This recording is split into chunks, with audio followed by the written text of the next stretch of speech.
Qué bendición estar reunidos esta noche. Es de verdad, una gran bendición poder estar aquí y espero que nuestros hermanos estén también en casita disfrutando ya de esta transmisión.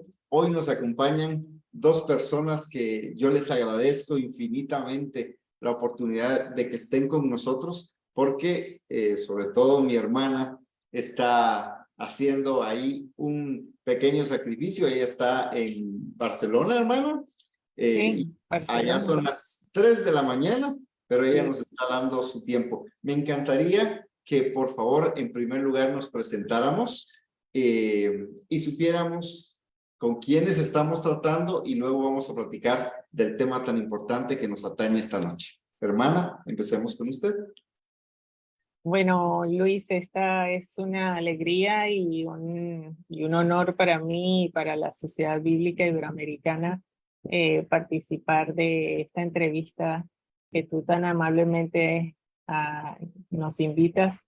Y mi nombre es Liana Fushan y soy presidenta de la Sociedad Bíblica Iberoamericana desde ya hace varios años.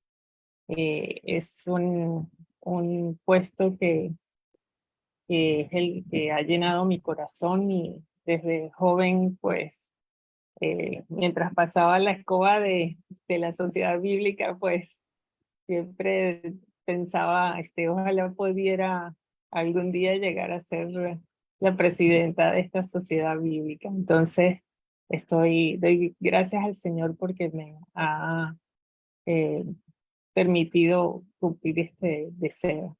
Y estamos aquí en Barcelona, en España, donde funciona la oficina de coordinación de traducción y de promoción de la Biblia textual. Y conmigo me acompaña el profesor José Antonio Septién, quien es el director de traducción del Nuevo Testamento, del Nuevo Pacto, y que se encuentra en Querétaro, México. Adelante, profesor.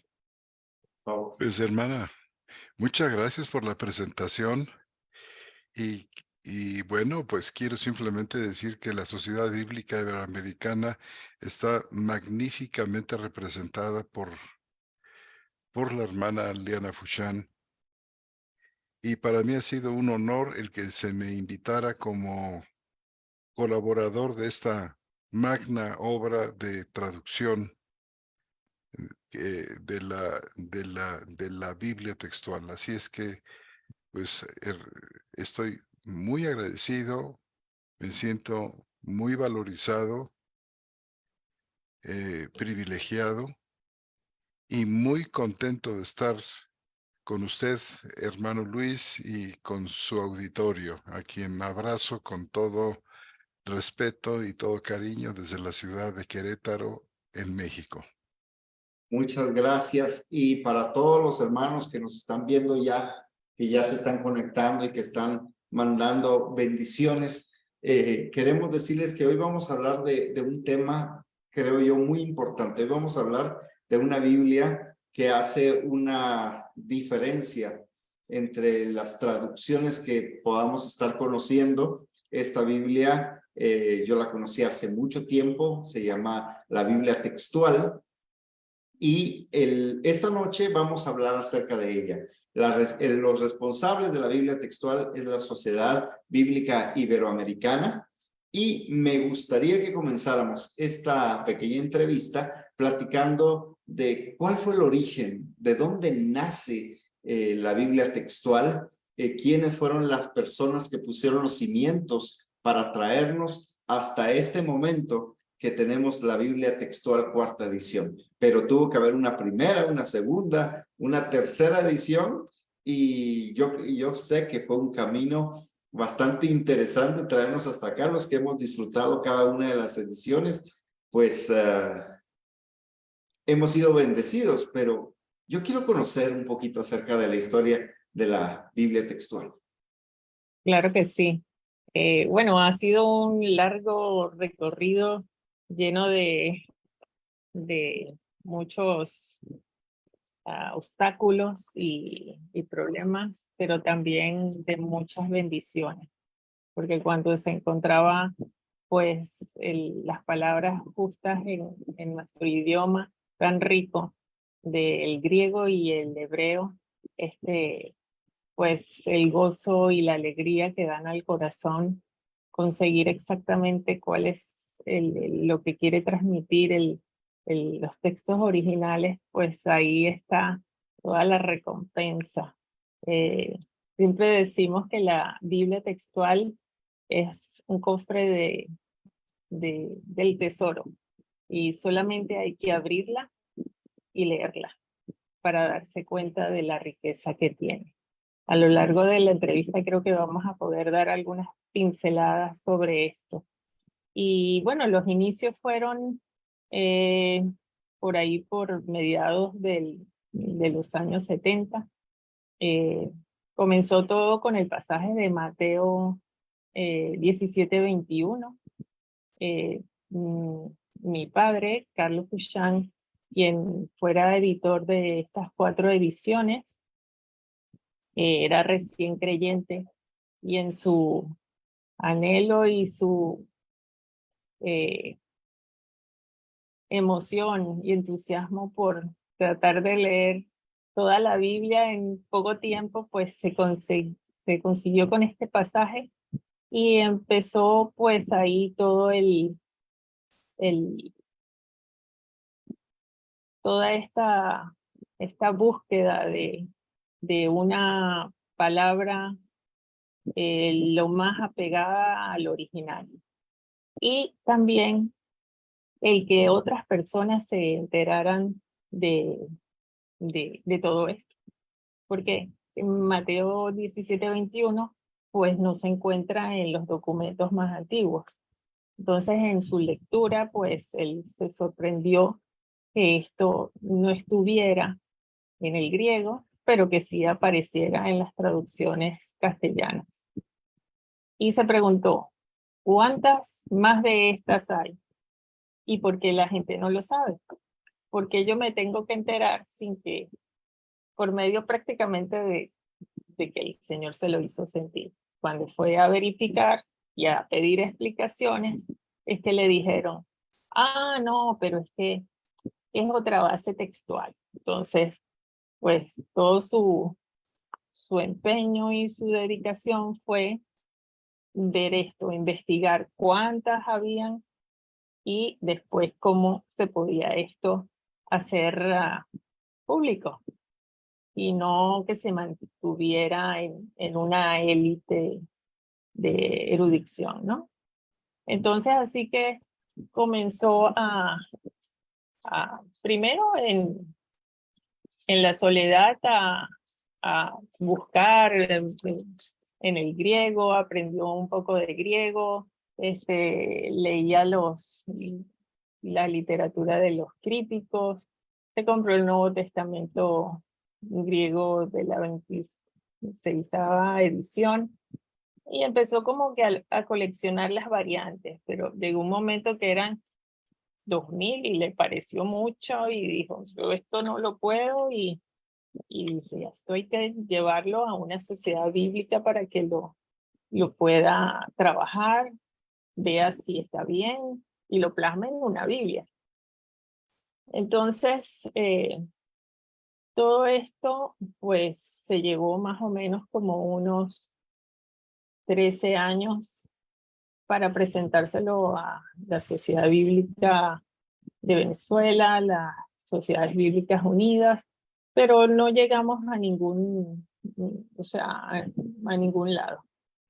Entonces, como por ahí se cerraron las puertas y el Señor había bendecido bastante a Carlos económicamente, pues dijo, pues vamos a buscar los traductores y que lo hagan los que saben más, los que están en auge en estos momentos, y entonces fue así que se conformó el equipo de traducción con el doctor Francisco Lacueva para el Nuevo Pacto y el profesor Ricardo Cerny para el antiguo. Y pues habían otros traductores que también colaboraban. Y bueno, así se armó el equipo y empezaron a hacer la traducción. Así salió primero el Nuevo Testamento, este de aquí, que apareció solito. A ver si, creo que no. Ahí. Ahí. Y entonces, ¿Esa fue la primera edición? este fue el Nuevo Testamento. No tenía el antiguo. Sacamos primero el nuevo con las notas. Y el papel no era de Biblia, es como un libro común y corriente. A ver, aquí. No se logra ver por el filtro. Bueno, entonces, posteriormente, cuando ya se tuvo yo no sé, aquí habíamos preparado unas láminas, yo no sé si se pueda compartir, porque a lo mejor es más gráfico esto, Yo pienso que sí, hermana. ¿sí? Permítame un momentito. Vamos a prepararlo. Pero mientras tanto, saludamos a los hermanos que nos están viendo en vivo y también a los que van a reproducir esta charla más adelante. Y les agradecemos por su paciencia y por el tiempo que nos están regalando. Y yo creo que esto es bastante importante, al menos para mí es muy especial porque es una de las Biblias que yo considero de mis consentidas, porque me han ayudado mucho a entender el significado de la palabra, y no solamente porque le crea ciegamente a la Biblia textual, sino porque hay pruebas para ver que lo que dice la Biblia textual existe, ¿verdad? Y aquí hay un asunto que a mucha gente le incomoda al hablar de las Biblias. Y lamentablemente no tengo a la mano una charla que hizo Francisco de la Cueva hace muchos años, hablando acerca de las diferentes fuentes, ¿verdad? Pero eso es algo impresionante y que creo que deberíamos nosotros revisar, porque nuestra fe en Jesucristo está intacta, pero creo que como estudiosos de la palabra de Dios deberíamos pues ponerle atención a estos temas. Hermana, ya estamos compartiendo la pantalla. Bien, bueno, si quieres echarlo a andar, pasar a la siguiente aquí abajito. Ajá. Bueno, como dije entonces, todo empezó con Mateo 17:21. Si quieres pasar la siguiente.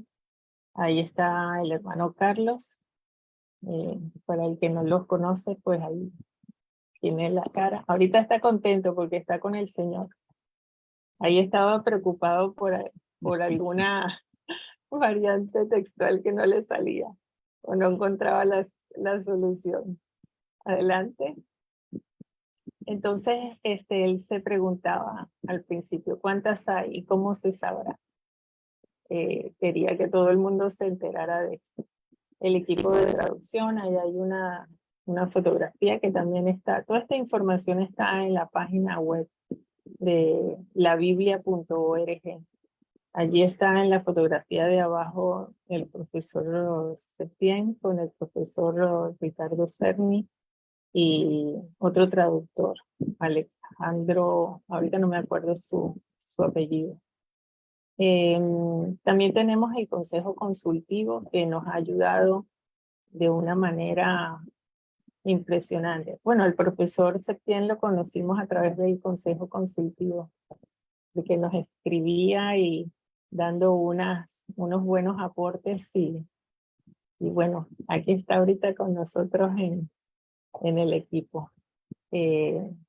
Entonces, adelante. Esto se conformó y el equipo y se comenzó a trabajar. Primero salió, como dijimos anteriormente, el nuevo pacto, y se usó como base textual el Nuevo Testamento griego en su 26ª edición. Y después sí, ya salió la Biblia completa en su primera, segunda, tercera y cuarta edición. Como pueden ver en el gráfico, el Viejo Pacto se usó en la primera, segunda y tercera, la base textual, como base textual, el texto rabínico o texto masorético. Y para el Nuevo Pacto, pues para la primera y segunda edición, seguimos con la misma del Nuevo Pacto, pero ya para la tercera ya había salido la siguiente edición del Nuevo Testamento griego, y esa fue la que se usó para la tercera edición. Para la cuarta, entre la tercera y la cuarta, pues surgieron, llegó a nuestro conocimiento, pues todo esto de los manuscritos del desierto de Judea y la importancia que revestían. Fue un impacto muy fuerte porque contando nosotros la historia del texto, pues veníamos diciendo que el Viejo Pacto había sido preservado en todos sus manuscritos y que no tenía el problema tan fuerte, tan evidente como lo tenía el Nuevo Pacto. Sin embargo, las pruebas que nos llegaron fueron contundentes y vinieron a explicar muchas interrogantes y que surgían en la traducción. Entonces, estuvimos orando mucho tiempo al Señor y viendo qué era lo que se tenía que hacer.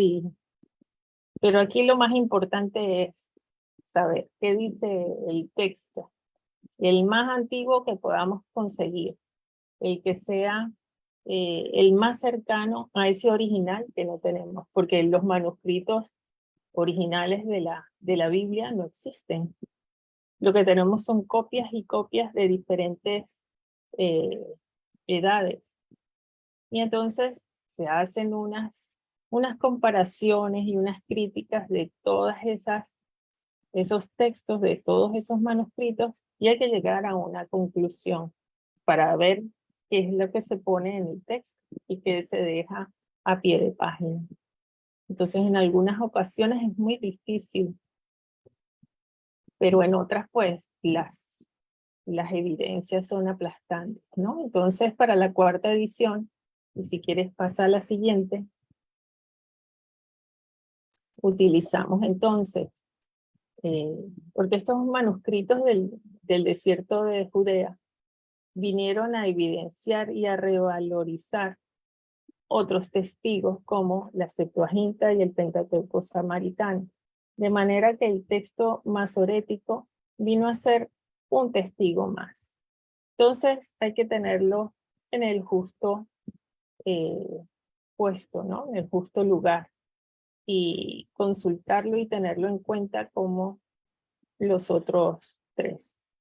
Y entonces para el Nuevo Pacto, pues el Nuevo Testamento griego utilizamos la 28ª edición con algunos puntos que nos quedamos de la 27 o de otros manuscritos que consideramos que son mucho mejores que los que presenta la 28 como definitivos. Adelante. Sobre la base textual del Antiguo Pacto o del Viejo Pacto, casi todas las traducciones hasta ahora, ya ahorita empiezan a salir algunas traducciones que sí toman en cuenta estos descubrimientos del desierto de Judea. Pero fíjense, la mayoría de las traducciones se basan en ese texto rabínico. Y sí, ha sido preservado, pero dentro del mismo texto rabínico. Entonces, comenzó con esa tradición antes de que el Señor Jesús viniera aquí a la tierra por primera vez y muriera, resucitara. este texto rabínico pues siguió como una tradición que al principio era oral, pero después fue incorporada mediante sus vocales y todos sus sistemas de puntuación para fijar ese texto. Finalmente llegó a la imprenta pues un solo códice, el que registraba el códice de Leningrado. Adelante. Pero cuando surgieron los descubrimientos del desierto de Judea, se evidenció que en tiempos del Señor Jesús y antes había una pluralidad textual. Entonces, esto ha salido a la luz sobre estos últimos 30 años. Y claro, es un choque muy fuerte porque la tradición pues se ha impuesto a lo largo de los siglos. Pero, ¿qué importa la tradición? Lo que nos importa es qué dice ese texto lo más cercano a ese original. Entonces, en tiempos del Señor Jesús había una pluralidad textual. Estaba la Septuaginta, estaba el Pentateuco samaritano, estaban otros textos que no se parecen ni al texto rabínico ni al texto de la griego.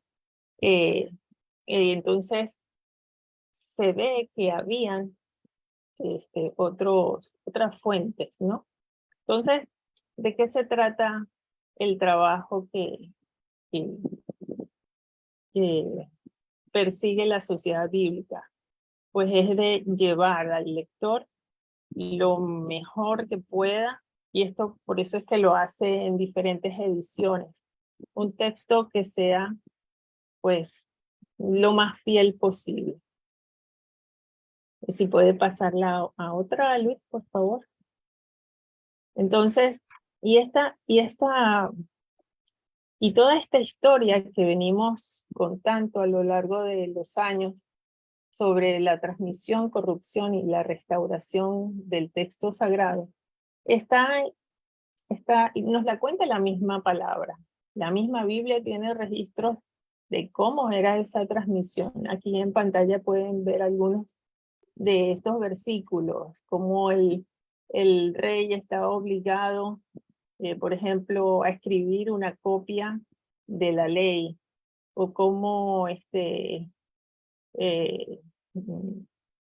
en Jeremías se le pregunta a Baruch cómo se le dictaban las palabras del rollo. Entonces él decía, él me dictaba, refiriéndose a Jeremías, de su boca todas estas palabras y yo las escribía con tinta en el rollo. Entonces, a lo largo de toda la escritura está presente los materiales, la tinta, los soportes, si era las tablillas, el pergamino, el papiro. Entonces, vemos que en ella misma nos está contando esta historia de cómo nos llegó el texto. Entonces, también habla de la corrupción. Entonces uno se asusta porque dice, uy, ¿cómo entonces esta alteración? Pero a pesar de toda esta confabulación que ha tenido la escritura, el Señor ha preservado el mensaje central, porque la salvación viene de nuestro Señor Jesús, el ungido de Dios. Entonces, nada puede ser, ni el hombre, ni nuestro enemigo, para tergiversar esta línea que va desde Génesis hasta Apocalipsis. Entonces nos encontramos con versículos como Jeremías 8:8. ¿Cómo podéis decir, somos sabios? ¿La ley de Yahvé está con nosotros? La pluma engañosa del escriba la ha convertido en mentira. Otro pasaje en Isaías habla de ponerle sello a la ley para que no sea entendida. Y en eso vemos pues una profecía de lo que iba a pasar con ese texto rabínico y con todo el sistema vocálico, de una fijación específica de esa ley oral, de tradición del rabinismo, ¿no? Central. Y después, por supuesto, esta historia tiene un final feliz. Hay una restauración, porque en Hechos 3:21 está registrado pues los tiempos de la restauración de todas las cosas, incluida la palabra de Dios. Entonces así es que esta historia está en nuestras Biblias, en diferentes partes, solamente hay que unirlas. Cada lector debe conocerla. La Sociedad Bíblica Iberoamericana pone en manos de los lectores y del que quiera, pues ha preparado una revista donde pueden descargarla desde la página web y que cuenta cómo es esta historia. Si quieres pasar a la siguiente. Muy bien. Y aquí pues tenemos una línea del tiempo donde esto es de la revista, donde pues hay artículos que hablan del origen, después de la transmisión y corrupción del viejo pacto, del nuevo pacto, después se hablan de los descubrimientos, cómo ha sido esta restauración, que es la crítica textual, cómo se hacen las comparaciones de las variantes y cómo se logra restaurar en muchos casos ese texto, esa variante, cuál es la posible, la más original que pudo contener lo que Dios quiso escribir. Y después hay un apartado de traducción, porque es importante cuando se tiene esa restauración en los idiomas hebreo y griego, después venir con una disciplina de traducción que no lleve al lector ese texto fielmente, pues entonces se echa a perder otra vez todo el trabajo y toda la intención de esa restauración. Así que la traducción o las disciplinas de traducción son importantes que el lector las conozca para que sepa diferenciar entre una paráfrasis y en un texto que se esfuerza por mantener la gramática, los tiempos verbales, las voces, etcétera, etcétera, que el profesor lo explicará mejor que yo. Adelante. Siguiente. Así que mira, la sede principal de la Sociedad Bíblica Iberoamericana está en los Estados Unidos, en el estado de la Florida, en la ciudad de Miami. Es una sociedad sin fines de lucro, que lo único que persigue es llevar al castellano y también al portugués ahora, y en lo que el Señor nos permita, la palabra restaurada a los lectores. Y aquí tenemos la oficina de coordinación de traducción y promoción. Siguiente. Tenemos otras publicaciones, como bien dije, esta Biblia textual también se ha hecho en portugués y salió a la luz en el 2020. También tenemos una publicación que llamamos Lectura de Inmersión, que es el mismo texto de la Biblia textual cuarta edición, pero sin los números de capítulos y versículos. Esta es una lectura que no es una presentación para hacer estudios, sino para, como bien lo dice, es sumergirse en la palabra sin ninguna interrupción. Esos números vienen a ser obstáculos. Los párrafos y los subtítulos que no son inspirados vienen a detener la lectura, aíslan al lector del escenario principal. No se sabe quién está en escena, quién escucha, quién habla, porque no se lee completo. Se leen muy pocos versículos y no dan la idea de lo que está pasando realmente. Entonces, el lector debería tener dos lecturas. pues su Biblia con números para hacer todas las búsquedas y los trazados y todo lo que quiera hacer, y después debería tener su texto sin nada, sin subtítulos, sin números de capítulos, sin números de versículos, porque eso interrumpe y deja sin una riqueza del escenario de lo que lo que pretende el texto. También tenemos presentaciones para personas que necesitan letras muy grandes, y después tenemos otros estudios. Quiero resaltar aquí el curso de griego del profesor José Antonio Septién, que es un curso autodidacta para cualquiera que le interese, pero el profesor puede dar mayor información de su curso. Adelante, profesor, vamos a aprovecharlo. Muchas gracias, hermana. Bueno, como bien dice la hermana Liana, el curso de griego pues ha sido respaldado por muchísimos años de enseñar griego a muy diversas audiencias, y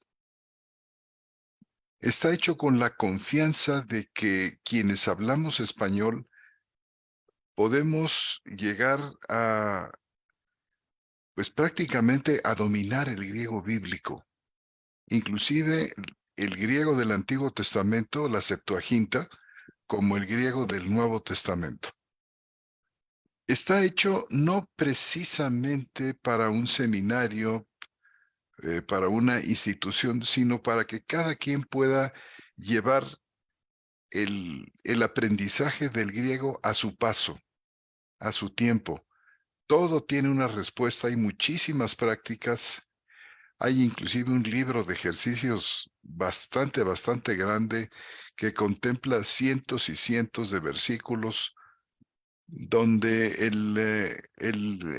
el estudiante puede comprobar sus respuestas y saber que está entendiendo y que está avanzando. Este curso lo hemos dividido, salió originalmente publicado por CLIE hace algunos años en un solo volumen, y ahora está siendo publicado en 4 partes, haciendo así que resulte más accesible, más barato. El trabajo de maquetación es sumamente hermoso, y quiero yo decir aquí que la hermana Liana Fuchán ha sido la autora de este trabajo de maquetación del libro, que resultó pues ser una verdadera bendición en claridad y belleza. Y bueno, pues este curso se puede llevar también en pequeños grupos. En fin, hay varias maneras en que puede motivarse a los alumnos para que avancen y ellos mismos puedan tener acceso a la fuente misma, que es los textos originales. Gracias, profesor. Yo quisiera aportar algo en este sentido, no por el griego, eso se lo dejo al maestro, pero sí quisiera hablar acerca de esta publicación de lectura de inmersión. Me sorprende mucho esta propuesta porque justamente, y lo hablamos hace muchos años, la Biblia antes no tenía versículos ni capítulos. Incluso era el apóstol Pablo el que citaba de esta manera en alguna parte de la escritura. Sí. Dice tal cosa. Yo sé que es más fácil para nosotros hablar de versículos y de capítulos porque de esa manera podemos ir rápidamente, pero la Biblia debería leerse como es, como un libro. Y justamente yo he estado batallando mucho cuando hice mis propuestas para el software de estudio bíblico que se llama eSword. Una de las cosas que a mí me molestaba mucho, y en algunas ediciones que yo hice de algunas Biblias que trabajamos, ¿verdad? yo quitaba los versículos no los versículos y capítulos, sino ¿cómo se llaman? Los títulos. Los títulos, sí. Y hacía mi propia versión de estudio para mí sin títulos, porque realmente estorban. Yo sé que hay gente que le sirve, pero realmente estorban a la hora de querer leer de corrido. A veces hay cosas que no debieran tener una pausa entre un versículo y otro.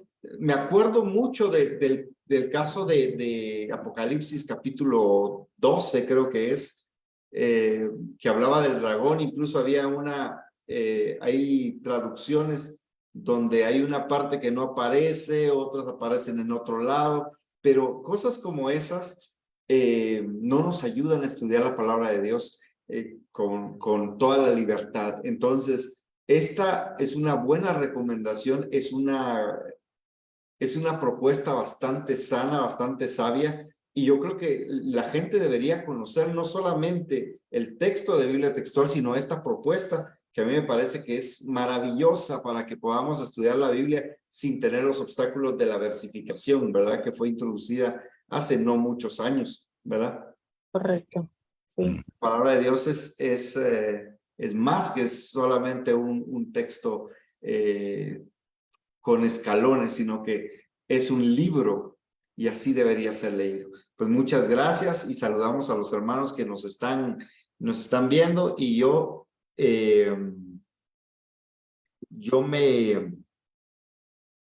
me quiero seguir disfrutando esto que estamos platicando, y les invito a los hermanos que están ahí escribiendo en los comentarios a que hagan sus preguntas, ¿verdad? Acerca de estos temas tan interesantes. Perdón la interrupción y continuemos. No, muy bien. Si pasa a la siguiente. Y bueno, entonces en ese sentido de esa base textual utilizada para la cuarta edición mm, del Viejo Pacto, pues está nuestro proyecto Biblia Hebraica Crítica. Y es un proyecto porque es inmenso. Es como comenzar de cero todo lo que hicieron nuestros hermanos para el Nuevo Testamento griego crítico. Pues aquí esto está en pañales. Estas son libros, artículos que escriben pues los profesores y los más, el máximo de la erudición, donde hacen sus análisis de las variantes textuales y comparan estos 4, 5, 6 testigos y hacen discusiones y llegan pues a algunas veces a decir, no sabemos qué variante es, pero otras veces sí presentan evidencias contundentes y que deberíamos y que estamos pues analizando y recolectando todas estas discusiones para en las futuras ediciones de la Biblia textual puedan llegar a los lectores en castellano y en portugués. Entonces, esto es un proyecto que la Biblia textual, el de que la Sociedad Bíblica Iberoamericana, aunque va muy lento, no ha perdido el punto de lo que quiere hacer. Si lo llegamos a hacer, gloria a Dios. Y si no, pues lo poquito que podamos hacer de aquí a la venida del Señor, pues se reflejará en la traducción en castellano y portugués. Adelante con la siguiente. La Biblia textual pues tiene muchas ventajas o riquezas. Entre ellas pues informa sobre los cambios de palabra, explica por ejemplo las enmiendas de los soferín o las interpolaciones que ocurren en el texto griego. Tiene sus peculiaridades de algunas traducciones que no son las tradicionales, pero que dan luz al texto y lo aclaran muchísimo. Persigue ferozmente, diría yo, la fidelidad y apegarnos a esa gramática que a veces es tan difícil de conservar porque el lenguaje pues evoluciona entre comillas y se va perdiendo esa riqueza del lenguaje y nos conformamos con 4 o 5 palabras para hablar todo lo que tenemos que decir. Entonces, el editor siempre decía que se busquen un diccionario, que no me digan a mí que no entienden esta palabra. Esta es la palabra en castellano que le encaja a esta palabra griega. Entonces, tenemos que mantener eso. Se busquen un diccionario para saber el significado, ¿no? Entonces, claro, tratamos de que sea comprensible, pero en algunos casos hay palabras que tienen que ser esas, porque explican todo lo que esas palabras griegas y hebreas contienen. Y bueno, aquí podemos seguir la lista, pero no me quiero demorar porque quiero darle paso a lo que el profesor va a explicar mucho mejor que lo que yo pueda hacer. Si pasas a la siguiente, y ya creo que esa es mi última, solamente resaltar que los libros de la Biblia textual están ordenados en un orden diferente a las tradicionales. Aquí hemos tomado en cuenta 5 cosas. La autoridad inherente, que es la división que hace el Señor Jesús del viejo pacto en forma tripartita. El Señor Jesús la divide en la ley, profetas y salmos, y así lo hemos puesto. Después, su historicidad, su cronología y su contemporaneidad.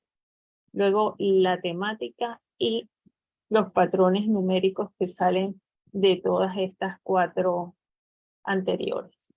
Para el nuevo pacto, de igual manera, se han puesto cronológicamente o tratando de seguir esa contemporaneidad en el caso que fueran de la misma época. Esto resulta pues de un beneficio tremendo para el lector, porque en cuanto al viejo pacto, no se leen primero los acontecimientos y luego las profecías, sino al revés. Entonces tenemos libros ordenados de otra manera, y dentro de los libros hay capítulos que están puestos también en otro orden, porque no es el adecuado. Colocando todo esto en su lugar, entonces el lector puede tener una comprensión mejor de los acontecimientos. Entonces, estamos haciendo las Biblias textuales ya con los uñeros para ayudar al lector a ubicar mejor los libros hasta que se los aprendan. Adelante. Antes de que continuemos, yo quisiera hacer este comentario. En tener la Biblia textual en papel es impresionante por 2 razones. Primero, por lo hermosa que es, y eso le estaba diciendo a mi hermana, pero la segunda razón es porque nos sorprende el hecho de que los libros de la Biblia estén en orden diferente, pero esto obedece a los mismos principios que están en la Escritura, porque el Señor Jesucristo hace una clasificación de los libros de la Biblia, ¿verdad? La ley, los profetas y los salmos. Y esto no lo tomamos en cuenta, y justamente al tomarlos en cuenta y ordenarlos de la manera correcta, hay cosas que nos saltan a la vista. Por ejemplo, tener el Cantar de los Cantares al final del Nuevo Testamento y no Malaquías es algo impresionante, porque si se lee de corrido se cuenta una historia mucho más clara. Pero antes de que pasemos a otra cosa, hermana, me hacen una pregunta. Hermano Arthur Goicochea dice: si la Biblia hebraica crítica utilizará los textos de Qumran, ¿Y qué texto utilizarán para esa obra? ¿Podemos responder esa pregunta? Sí, sí se utilizarán los textos de Qumran. De hecho, tenemos ya en la Biblia de la cuarta edición varios pasajes donde se utilizan las variantes de los manuscritos del desierto de Judea. Ahora que esto vayamos a tener al final esta Biblia hebraica crítica en hebreo con todo su aparato crítico, esto ya es cuestión del proyecto y esto no es tan fácil de hacer. Hay que crear el equipo que va a hacer esto y son muy especializados y se necesita pues dinero para contratarlos. Por lo menos calculamos hace algunos años unos $3 millones.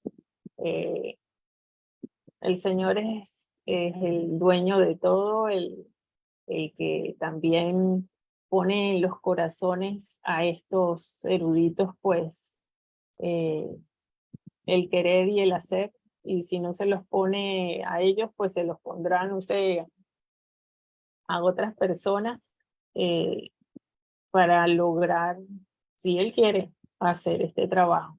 Pero mientras, pues vamos juntando todas estas variantes textuales y viendo las discusiones que tienen ellos. Y bueno, por ejemplo, allí hay una que les presentaremos al final de esta entrevista que tiene que ver con Deuteronomio 32:8 y es un buen ejemplo para esto. Pero tengamos paciencia, querido hermano Arthur, ¿sí? Espérate hasta el final. Muy bien, continuemos entonces. Entonces aquí ya le paso la palabra al profesor. Bueno, muchas gracias. Ha sido muy interesante la exposición, hermana, y solamente quiero retroceder un segundo a la lámina anterior, si es que es posible, acerca de esta paginación nueva que se van a encontrar los lectores de la cuarta edición de la Biblia textual, y tiene que ver con las epístolas paulinas. Ah, sí. Si ustedes notan, no comienza con Romanos, primera y segunda a los Corintios, como es tradicional, sino comienza con el orden en el que el apóstol Pablo escribió las cartas, comenzando por Gálatas, primera y segunda Tesalonicenses, primera y segunda a los Corintios, Romanos aparece después, y esto es, desde mi punto de vista, una gran audacia del editor Carlos Fouchon. Yo recuerdo en muchísimos años estar leyendo pues comentarios sobre las cartas de Pablo en los que los autores lamentaban mucho que las cartas no aparecieran en el orden cronológico en el que fueron escritas por Pablo, porque esto restaba mucho de esta visión que es absolutamente esencial para leer a Pablo.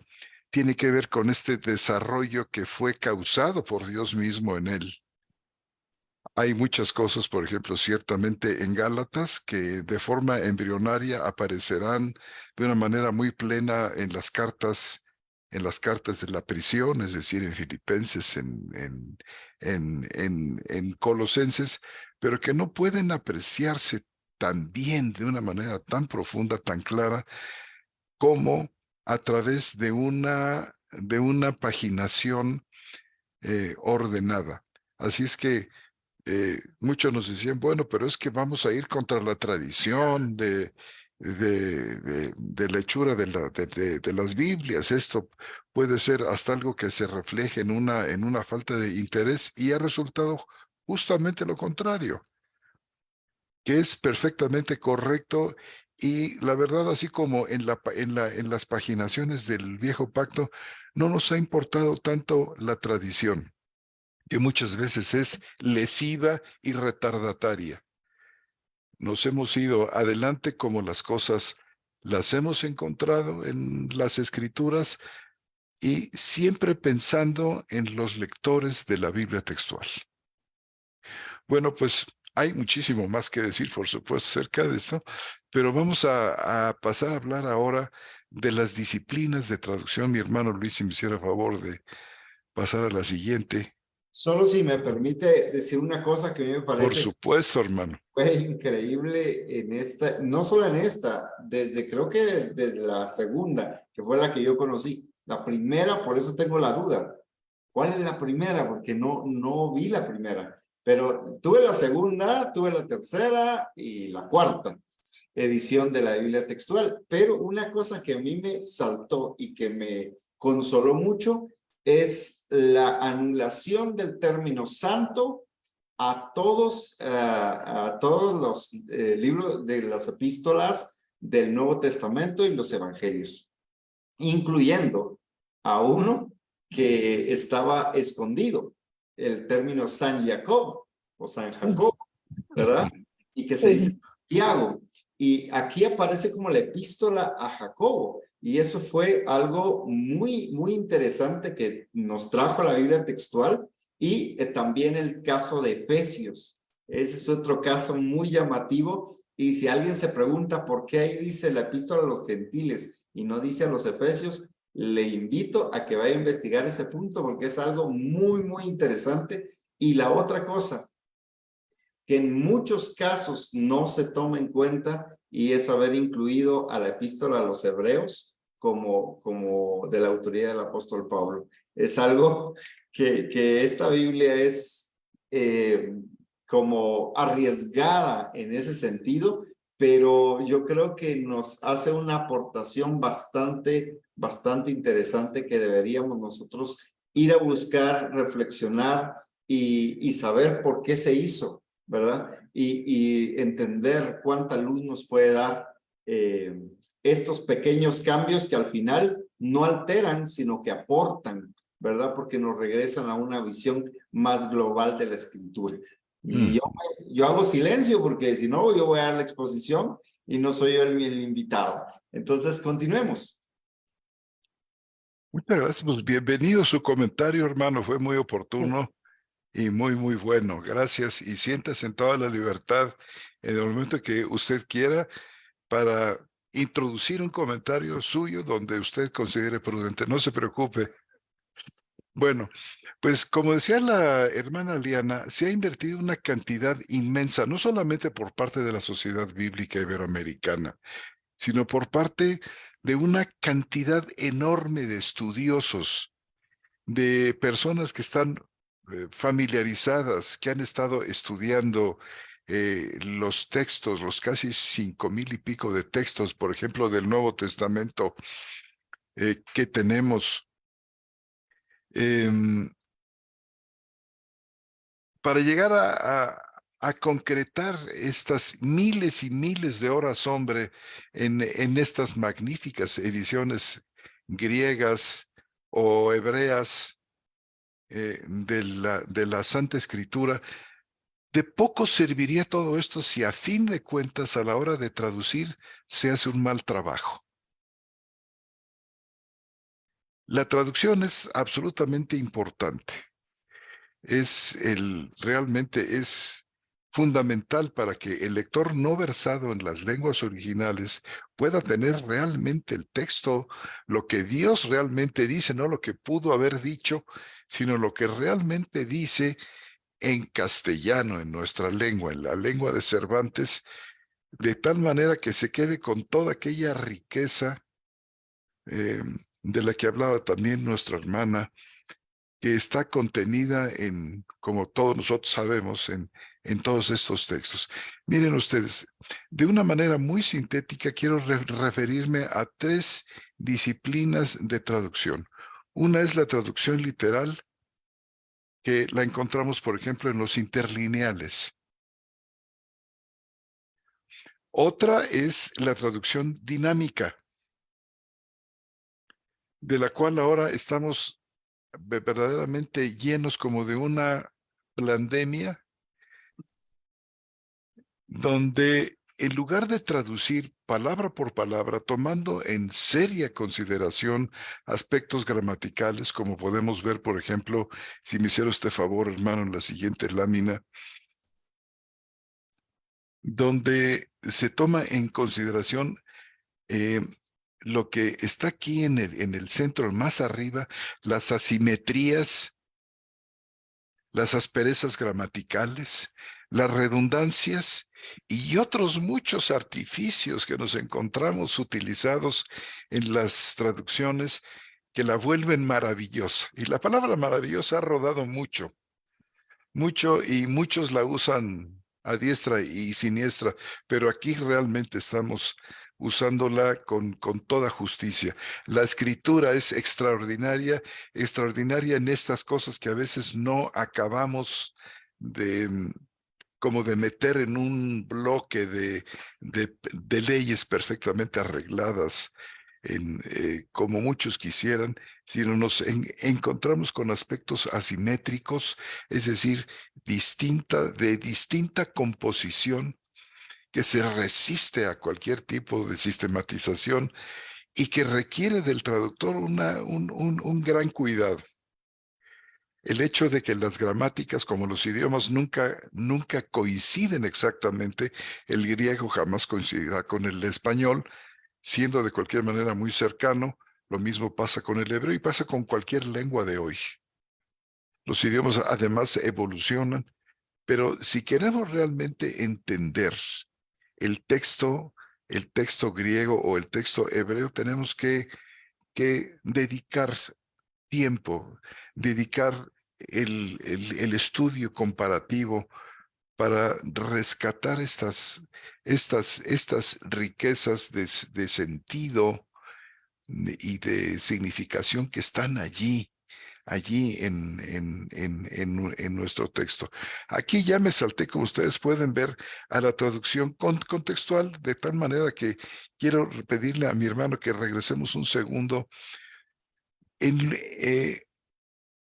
La traducción que la Sociedad Bíblica Iberoamericana ha decidido tomar para la traducción es lo que podemos llamar equivalencias formales o contextual. Es decir, ponemos atención a las palabras, a las asimetrías, a la gramática, al sentido de las palabras, es decir, la lexicografía, la semántica, para acercarnos lo más que podamos al texto original sin que por esto traicionemos el genio de nuestro idioma español.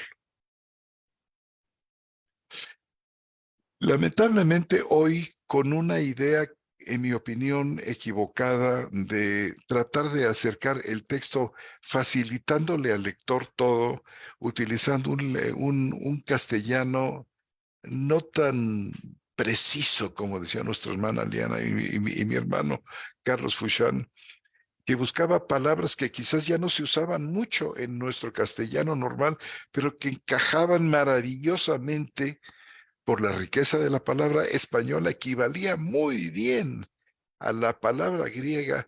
Y realmente lo que nos hacía falta sería, en todo caso, o poner una nota al pie, pero a veces es muy complicado porque son muchas palabras, o de plano que el lector tenga valore suficientemente su tiempo devocional y su tiempo de lectura con Dios, acercándose a un diccionario, además de que va a captar el texto muy bien, el texto hebreo o griego, va a enriquecer su castellano de una manera muy importante. Pero las traducciones dinámicas no están traduciendo palabra por palabra, tomando en consideración estas cosas, sino más bien es idea por idea. O sea, el traductor lee y dice, esto es probable que Pablo quiso decir esto, y entonces eso traduce. Pero entonces se vuelve tremendamente subjetiva esta técnica porque pasa a través del tamiz del traductor, que vaya usted a saber con quién nos estamos encontrando, ¿verdad? Y como decíamos acá, pues que Dios te agarre justificado con los traductores de estos porque no sabes a dónde va a parar la cosa. Entonces, por eso hay muchas versiones, como ahorita vamos a ver en un ejemplo muy concreto de Romanos 5, cómo el sentido riquísimo de una palabra griega se pierde absolutamente y se deja al lector sin nada, sin el mensaje, sin la profundidad aquella. Entonces es mucho mejor poner esta cuidadosa atención. No es un servilismo hacia el griego o el hebreo, pero un prudente acercamiento, de tal manera que nos quedemos con toda aquella riqueza de cosas y lo pasemos al castellano en lugar de simplemente concretarnos a cómo el traductor entendió tal cosa que luego nos la tradujo. Entonces pasamos a la siguiente lámina, por favor. ¿Qué cosas tiene esta traducción que llamamos contextual?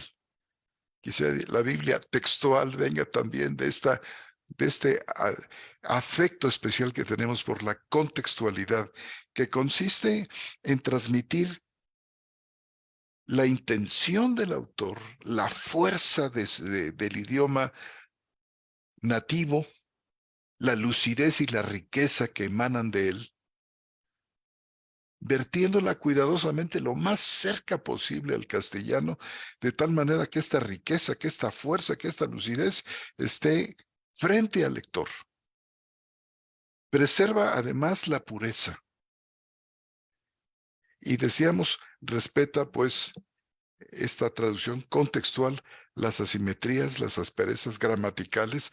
A veces se oye así como medio ríspida alguno que otro pasaje, pero es por querer apropiarnos de estas asimetrías y decir, bueno, el lector está con el Espíritu Santo también de Dios y estamos seguros de que el Espíritu hace su obra también, también ahí, tomando en consideración, muchas veces nos sentimos tentados a decir, pero ¿por qué no mejor traducimos así para que sea más fácil?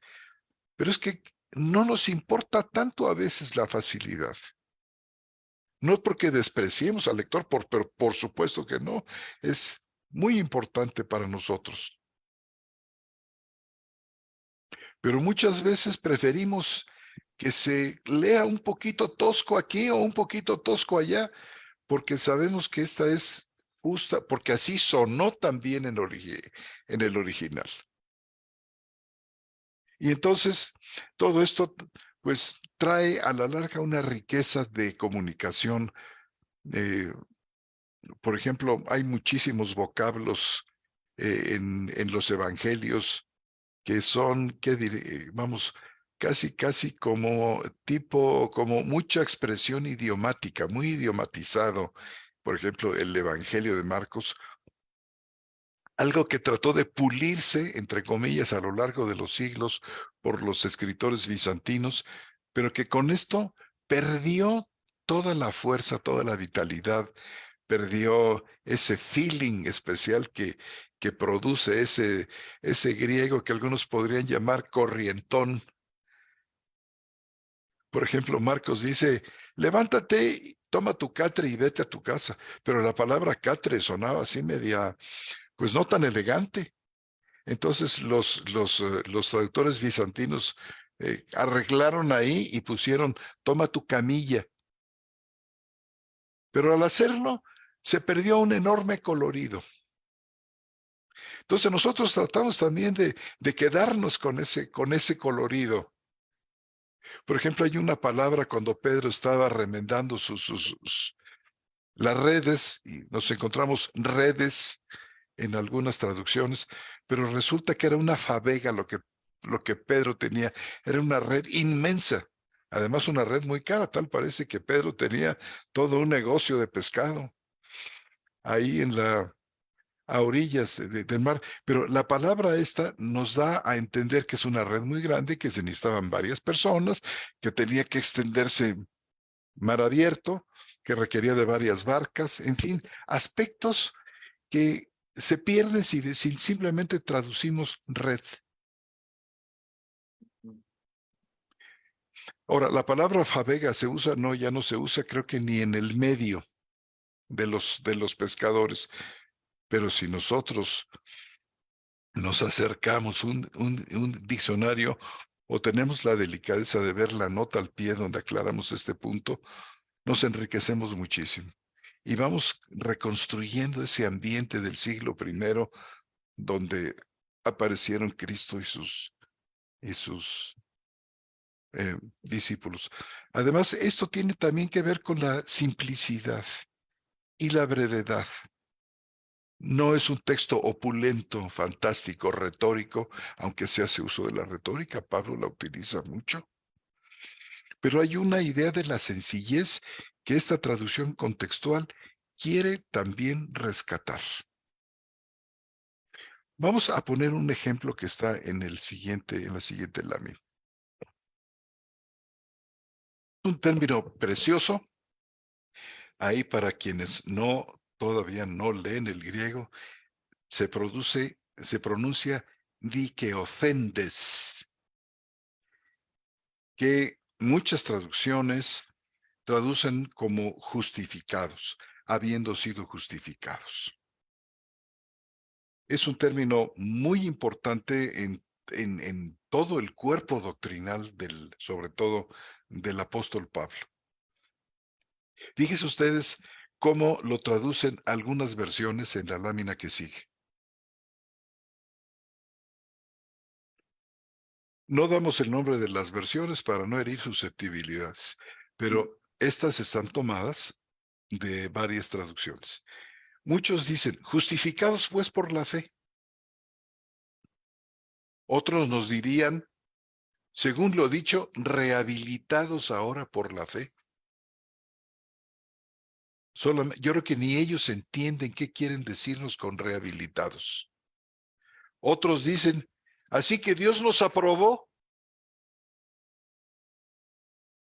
Digo, que la aprobación esté incluida, sí, pero la palabra dice muchísimo más que simplemente aprobación o rehabilitación o inclusive ser justificado.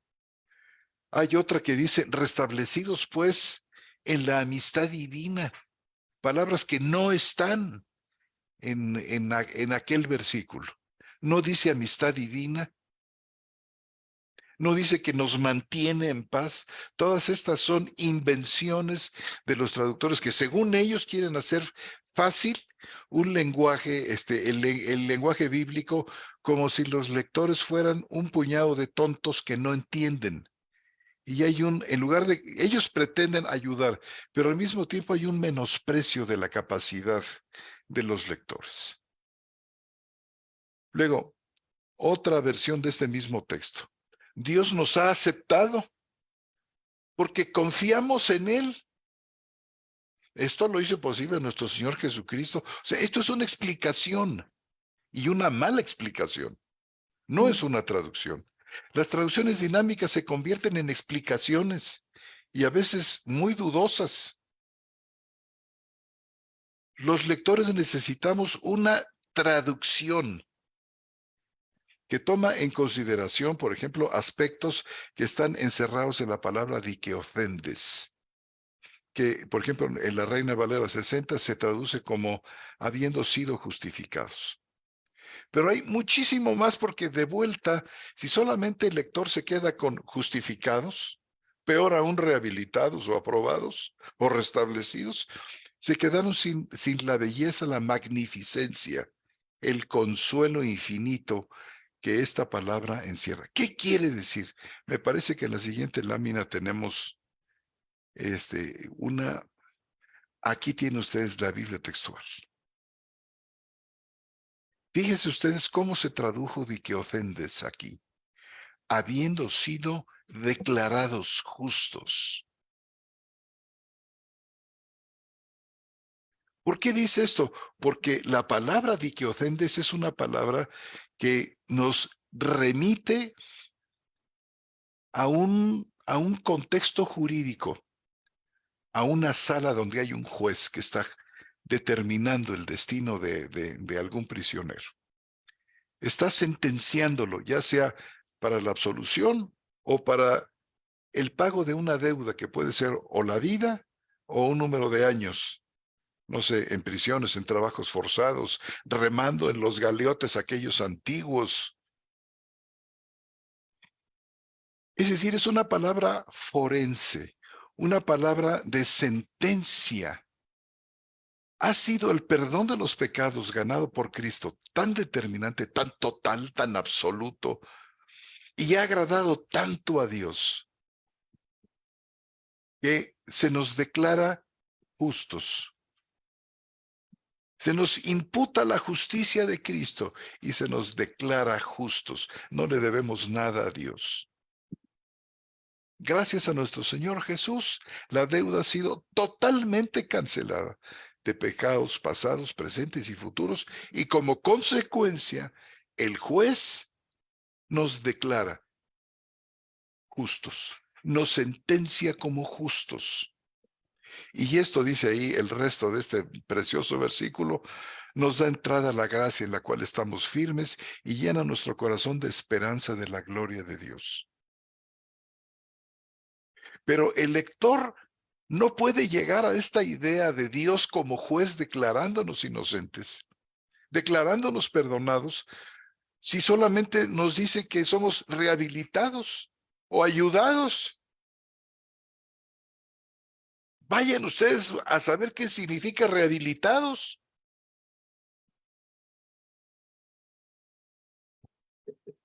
Hay muchísimo más, se dan cuenta, hermano.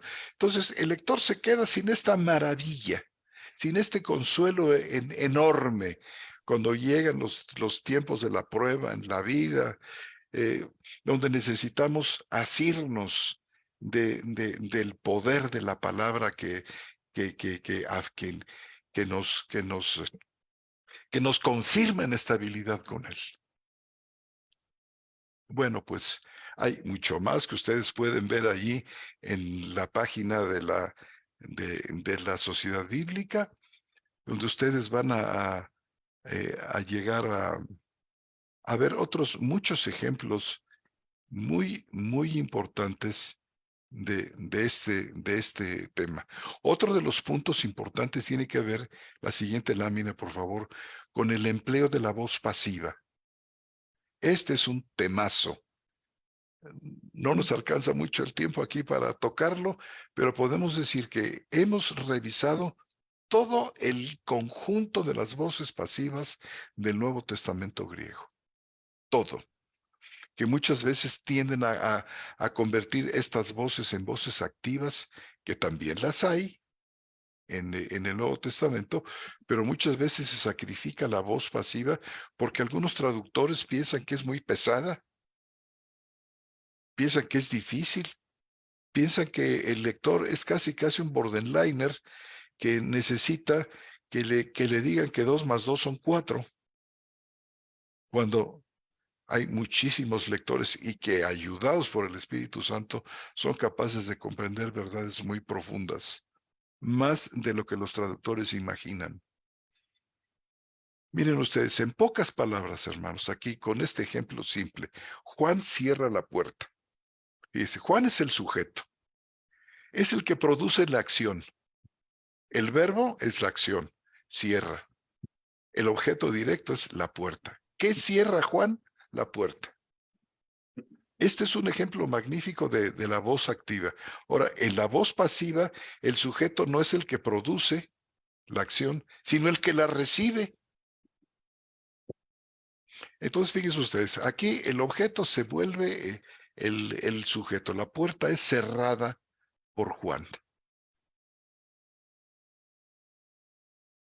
La acción pasa a tocar, no la produce el sujeto, sino la recibe el sujeto. Miren ustedes en qué se convierte esto en la lámina que sigue, para que tengan ustedes un sabor de esto allí. En Hebreos 10:14, algunas versiones.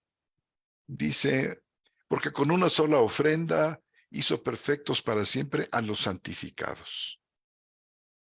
Otra dice, ha hecho perfectos para siempre a los que él purifica. Luego, a todos los que eligió para ser parte de su pueblo, todas estas cosas no están en el texto griego. Son interpretaciones de los traductores que nos hacen el favor de ayudarnos. Y está, como decíamos aquí en México, no me ayudes, compadre.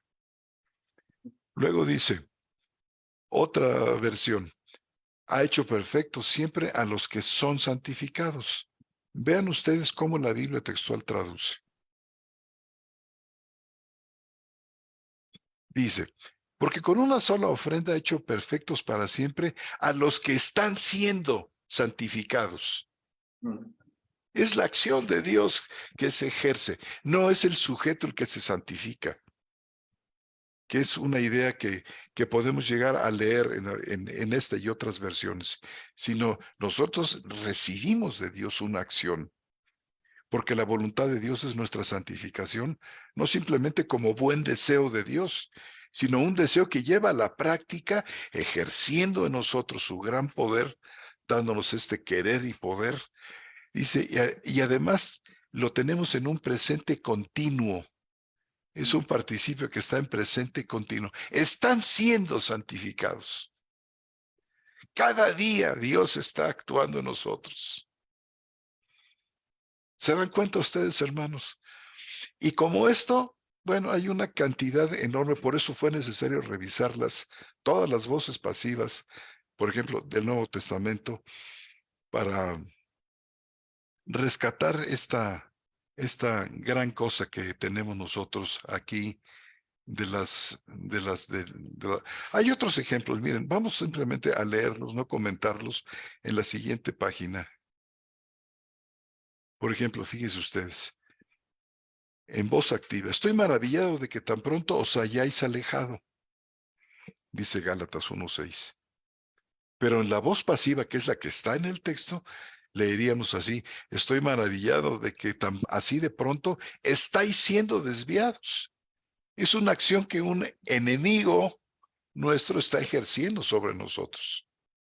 El otro es como, ustedes de motu propio, por su cuenta, se están alejando porque, pues algo pasó por ahí. No, están siendo desviados. Veamos, por ejemplo, el siguiente pasaje. En la voz activa, porque el corazón de este pueblo se ha engrosado y con los oídos oyen pesadamente. Lo que tenemos ahí es voz pasiva, no activa, y debería traducirse así, porque el corazón de este pueblo fue engrosado. O sea, Dios actuando deliberadamente en este engrosamiento y con dificultad oyeron. Las consecuencias teológicas, doctrinales, son muy importantes. No las vamos a tomar en consideración ahora. Ya lo hicimos con el Romanos 5:1, pero ¿por qué no vamos a verter el texto como debe ser? Le guste a quien le guste. Siguiente versículo, por favor, hermano, que está segunda de Timoteo 1:12. Dice, por lo cual asimismo padezco esto, pero no me avergüenzo porque yo sé a quién he creído y estoy seguro. Esta es voz activa, que es poderoso para guardar mi depósito. Fíjense ustedes en realidad cómo dice el texto. Dice, porque yo sé a quién he creído y he sido persuadido. La acción de Dios de persuadirnos y de convencernos, de hacernos perfectamente voluntarios. Y también tenemos, por ejemplo, este verbo aquí de he sido persuadido, que en griego es pizo, es el mismo que aparece en Hebreos 13:17. En la Biblia textual. Hebreos 13:17, que dice, fíjense ustedes cómo dice. Dice,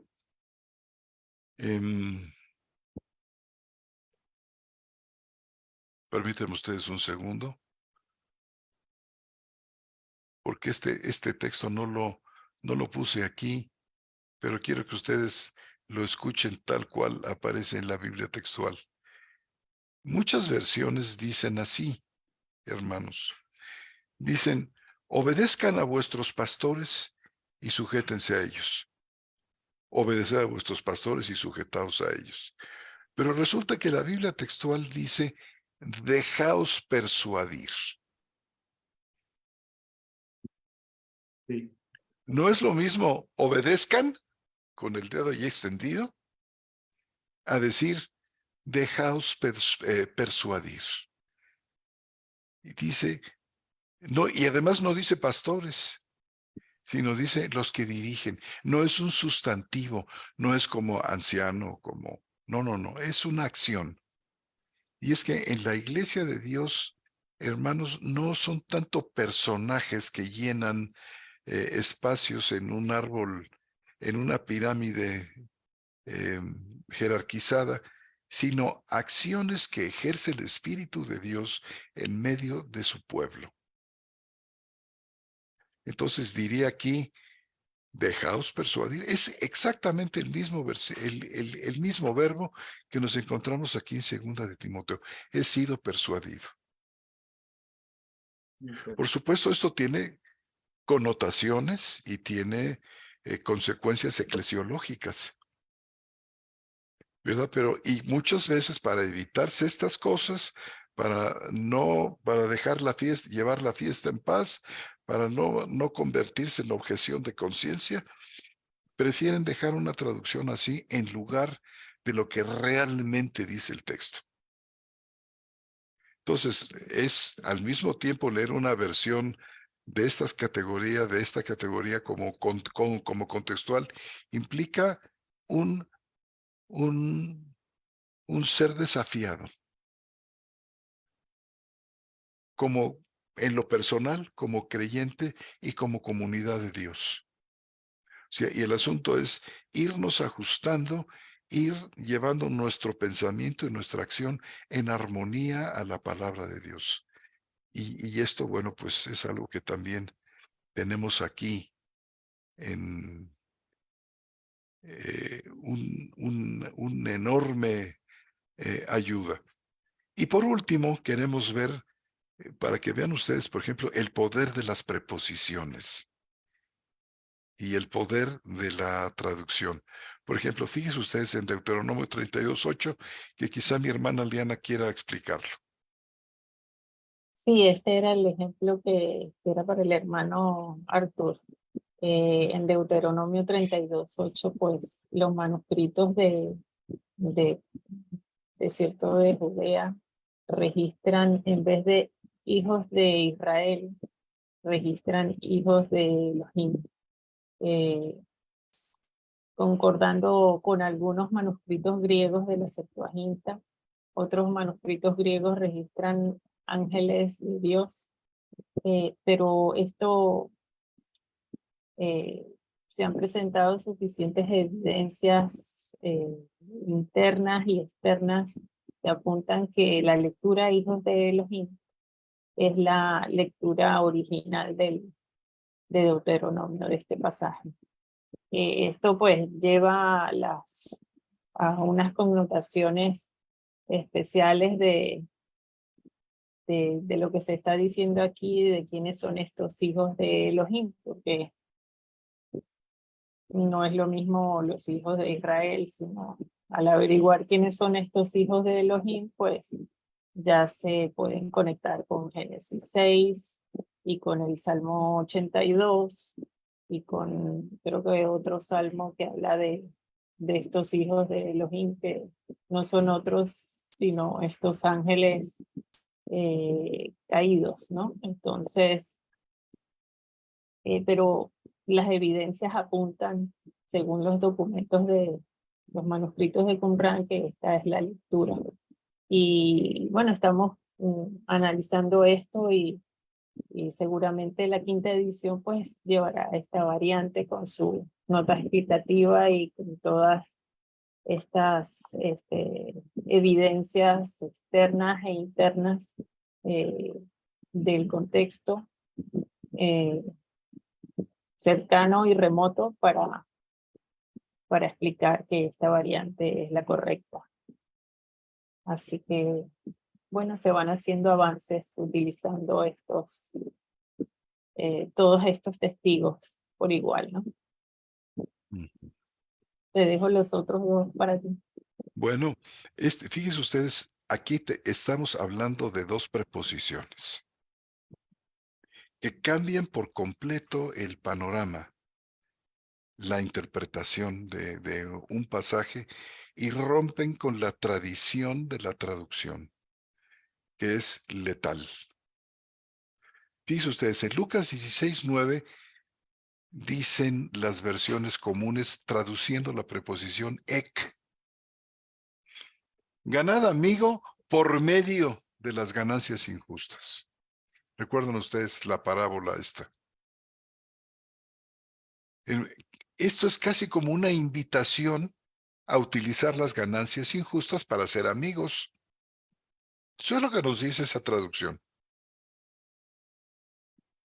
Pero resulta que la preposición ek tiene también el sentido de lejanía o distancia, lejos de o aparte de. Y vean ustedes cómo el cambio en la traducción verdaderamente pavimenta perfectamente el camino de la traducción y, y reconcilia algo que durante muchos siglos ha perturbado a todos los lectores de este pasaje de las Escrituras. La Biblia textual dice, y yo os digo, ganaos amigos lejos, no por medio de, sino lejos o aparte del mamón de la injusticia. Además, se conserva la expresión, no solamente dice riquezas, porque a veces nos quieren ayudar con esto porque creen que los lectores no entendemos mamón de la injusticia. Claro que lo entendemos. Entonces, una cosa es utilizar equivocadamente y malamente la riqueza para ganar amigos, y otra cosa es apartarnos de esa riqueza injusta para ganar amigos. ¿No les parece? Y entonces queda perfectamente clara toda la parábola. Bueno, hay más que decir sobre esto, pero pasemos a otro pasaje que está en Primera de Corintios 11:10.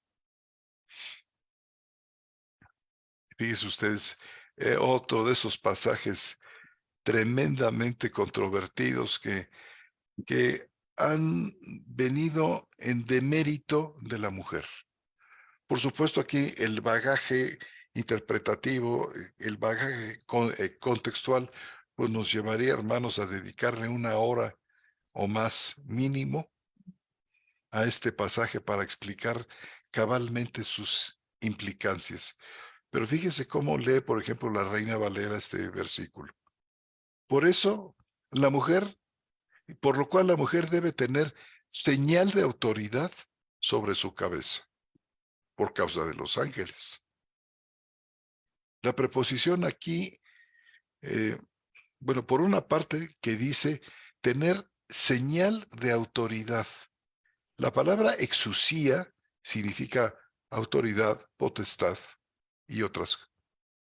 En este contexto, sencillamente habla de tener autoridad, no señal de autoridad. Y la preposición epi, que tradicionalmente se traduce, tiene varios significados.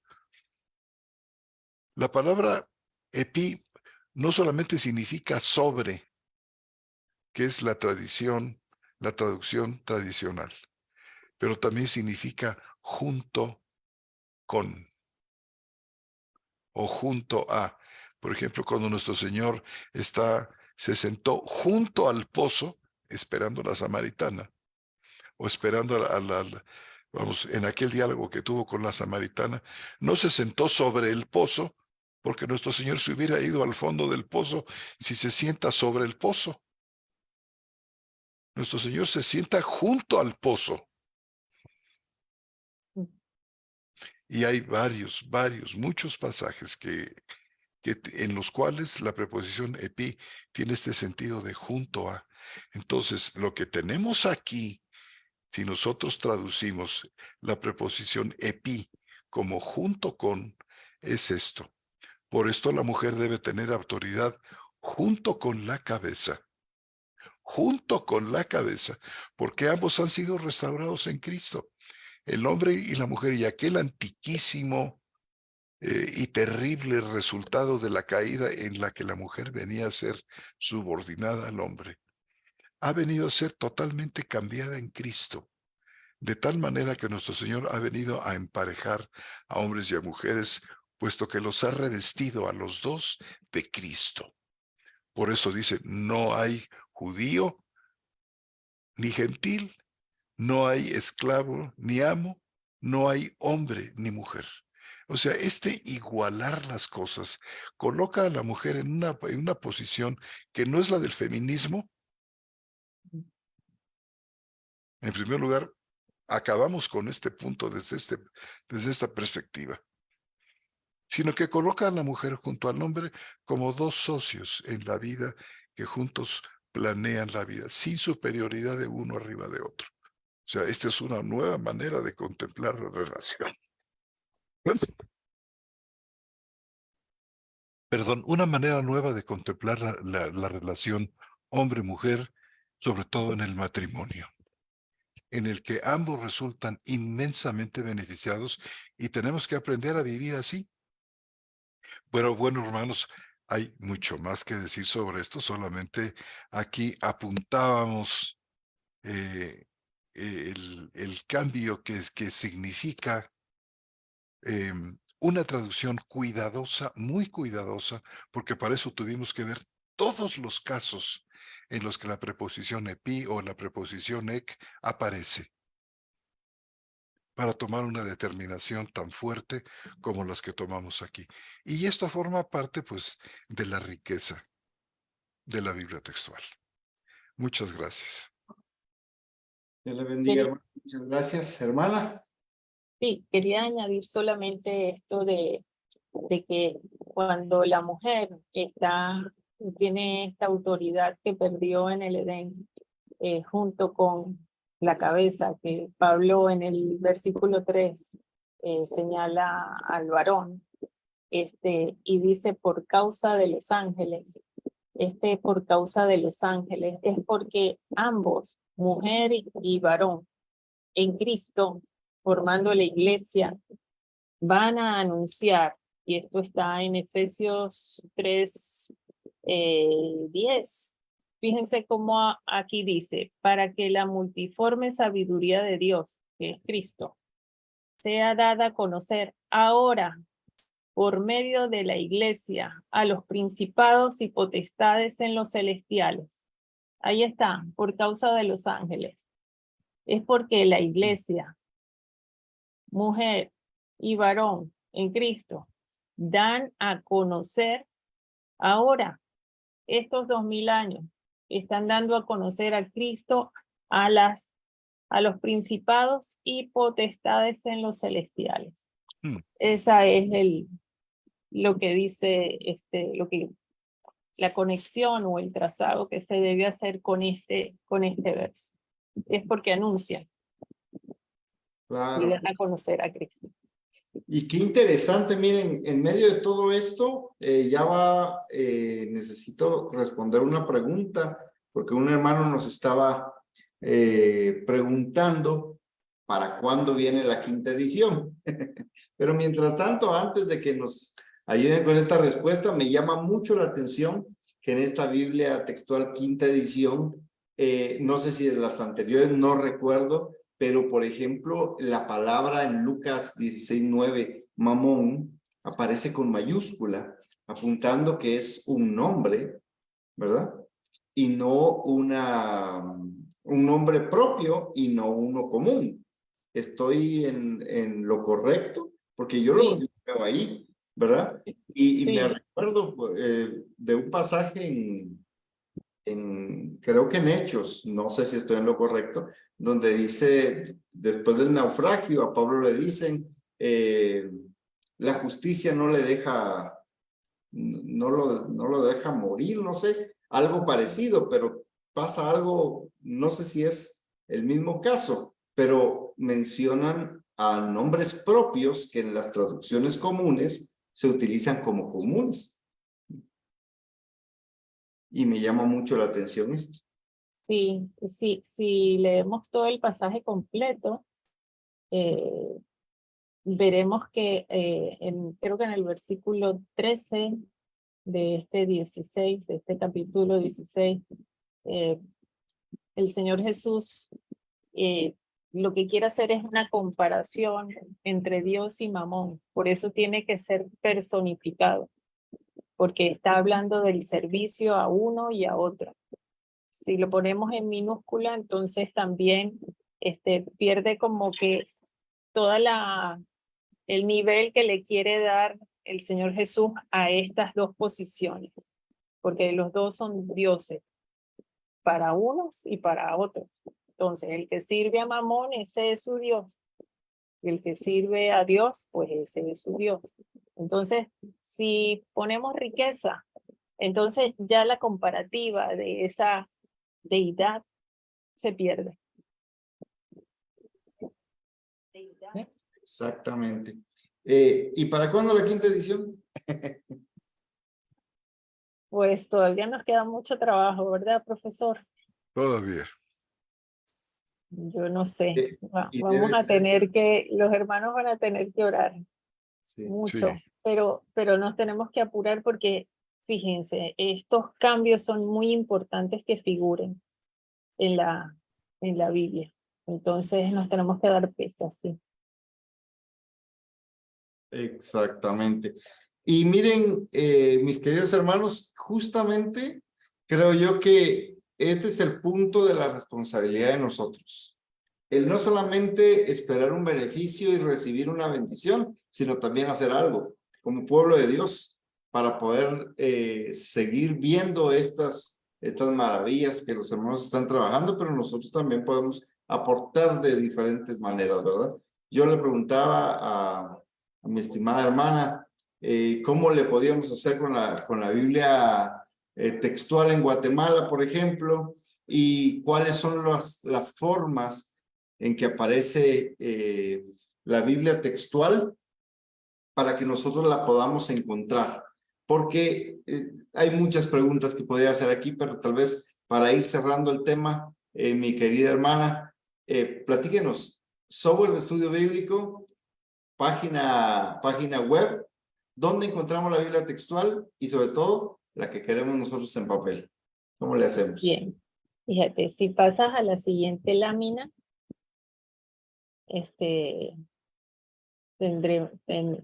podemos visualizar la página de la Sociedad Bíblica Iberoamericana aquí en su web, labiblia.org. En ella pues podrán encontrar todos los audios que hablan de la Biblia textual. Hay creo que 5 programas diferentes con sus correspondientes capítulos todos, explicando ejemplos y dando todos estos matices que ha explicado el profesor. Tenemos también el canal de YouTube de Foro Bíblico de la Sociedad Bíblica Iberoamericana, donde podrán encontrar también la historia del texto sagrado y una cantidad de ejemplos y sus explicaciones de por qué se ha escogido esta forma. También tenemos en la página web el campus SBIA, donde se puede hacer el curso de la historia del texto sagrado, ahí por clases y por videos escritos, y hay unas páginas para hacer preguntas. También contamos con la APP de la Biblia Textual 4ª edición para Android en línea, totalmente gratuita, y que también se puede leer online. Tú aquí las pusiste y la compartiste hace un momento atrás para buscar el verso que necesitaba el profesor. La revista está también disponible en la página web También contamos con todo el trabajo que está haciendo nuestro hermano Arthur Goicoechea ahí con todas estas plataformas de ese Word y todas sus filiales. Bueno, lamentablemente todavía yo no entiendo mucho de esto, pero el texto de la Biblia textual está disponible también ahí gratuitamente para los que todavía no tienen su Biblia física o para que la puedan leer en cualquier momento desde sus teléfonos móviles. Y para conseguir la Biblia física, pues la Sociedad Bíblica Iberoamericana ha creado un cuerpo de colportores donde son hermanos que quieren ayudar en esta difusión. Entonces, se trata de que todo el planeta tenga un hermano donde al menos tenga alguna cajita de Biblias para cuando alguien necesite de su ciudad una Biblia textual, pueda encontrar en la página web dónde comprarla. Entonces, hacemos en cada impresión, porque la Sociedad Bíblica no se ha gastado el poquito dinero que tenía en pagar a los traductores y en comprar los libros y todos estos softwares de investigación y el poco dinero que entra es para esto, ¿no? Entonces, a la hora de imprimir la Biblia, pues contamos con estos hermanos que adelantan el dinero de su caja de Biblias y se organizan por país para llevarlas de Miami, que es donde llegan las Biblias, a Argentina, Chile, a cada país de destino, ¿no? Entonces, es así como ha comenzado esto y hemos tenido de verdad que bueno, yo creo que esto lo ha ideado el Señor porque ha sido realmente un milagro, porque personas que no se conocen y que no nos conocían y han depositado pues esa confianza en la Sociedad Bíblica Iberoamericana, entre ellos también, para unirse, para juntar pues el importe de cada caja, enviarlo y nosotros mandarlo a la imprenta para luego a los 4, 5, 6 meses tener las Biblias puestas en Miami y hacer los envíos también a cada país. Y después a su vez allí ellos lo han distribuido en todas las ciudades del país. Y a su vez en cada ciudad pues entonces pueden hacer este servicio a la Iglesia de Cristo mediante el contacto que ponemos a disposición en la página web de los teléfonos donde los hermanos pudieran conseguir a través de los colportores una Biblia textual. Entonces, esto ya lo hemos hecho en 5 oportunidades. Hemos hecho 5 impresiones de la Biblia textual de la 4ª edición y ahorita estamos organizando pues la 6ª mientras terminamos la 5ª. Pero como hay demanda de Biblias, pues mientras imprimimos la 4ª y vamos colocando pues unas listas de lo que vamos consiguiendo que va a aparecer en la 5ª para que los hermanos también ya las tengan. Así que es esto y estamos a su disposición, Luis, a la tuya aquí en Barcelona. Me ofrezco también por el hermano de Querétaro y a todos nuestros escuchas de esta noche que han estado pues en este tiempo y lo han apartado en sus apretadas agendas, supongo. Sí, muy agradecidos de verdad por estar con nosotros. Creo que nos abrieron luz para poder entender un poco más esta traducción tan interesante, porque cualquiera podría, si tuviera a la disposición, descargar, comprar la Biblia textual, pero yo creo que es una traducción que hay que entenderla para realmente aprovecharla. Si no la entendemos, no la vamos a aprovechar al 100.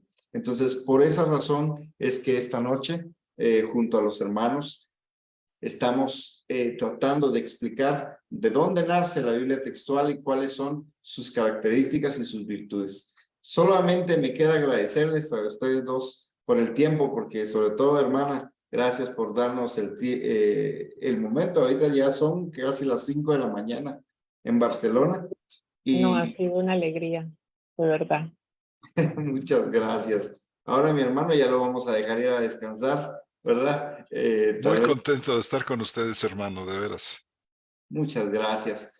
Hay muchos temas que tratar, pero por esta noche agradecemos de verdad a ustedes dos por haber compartido con nosotros y a nuestros hermanos la bendición de su sintonía, y esperamos que tanto los que nos vieron en vivo como los que están recibiendo esto por retransmisión o viéndolo en una revisión posterior, pues puedan aprovechar y disfrutar de esta bendición que los hermanos han estado trabajando, que se llama la Biblia textual.